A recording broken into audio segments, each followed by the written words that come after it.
এটা আপনি কি করলেন মা? আপনি আমাকে কুমারের স্ত্রীকে এর হাতে তুলে দিলেন। হাজার হোক উনি তো মা, উনি যেমন ওনার কনিষ্ঠ পুত্রকে রক্ষা করার কথা ভাববেন, ঠিক তেমনি ওনার জ্যেষ্ঠ পুত্রের ইচ্ছা অনিচ্ছের কথাও তো উনি ভাববেন। এতে অন্যায়ের কি আছে কিরণমালা? আর এমন তো নয় যে আমি তোমার কোনো ক্ষতি করছি। তুমি অমৃতনগরীর রাজরানী হবে, আমার কাছে আমার স্ত্রী হয়ে বসবে। মা, এটা কি করলেন মা? এটা আপনি কি করলেন? কিরণ ওর সঙ্গে বচসা করে আমরা এখন কিছুই করতে পারবো না। যে করে হোক আমাদের কুমারের হৃদয় খুঁজে বার করতে হবে, যাতে সেটা আমরা কুমারের শরীরে প্রতিস্থাপন করতে পারি, যাতে কুমার আগের রূপে ফিরে আসতে পারে। ওর সঙ্গে বচসা করে সময় নষ্ট হবে, আর কিচ্ছু নয়। ওরা যা হবে দেখা যাবে। ঠিকই বলেছেন মা। একবার যদি টঙ্কার কটকটিদের সাথে হাত মেলায়, তাহলে তো কুমারের বিপদ আরো বাড়বে, বই কমবে না। রীতিরাজ, আমরা এখন আসি।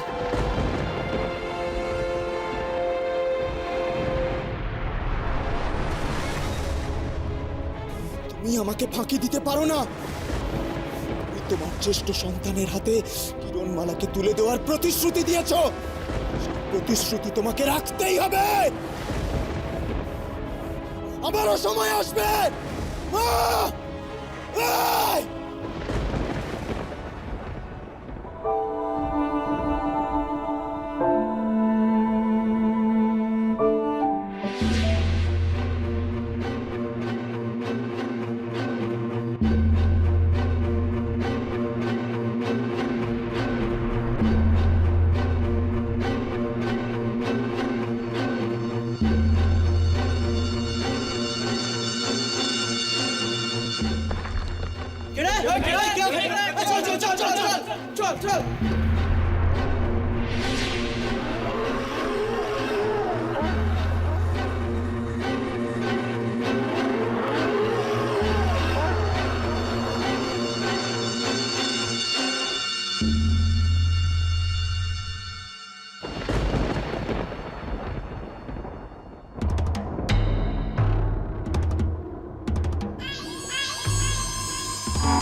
আগুন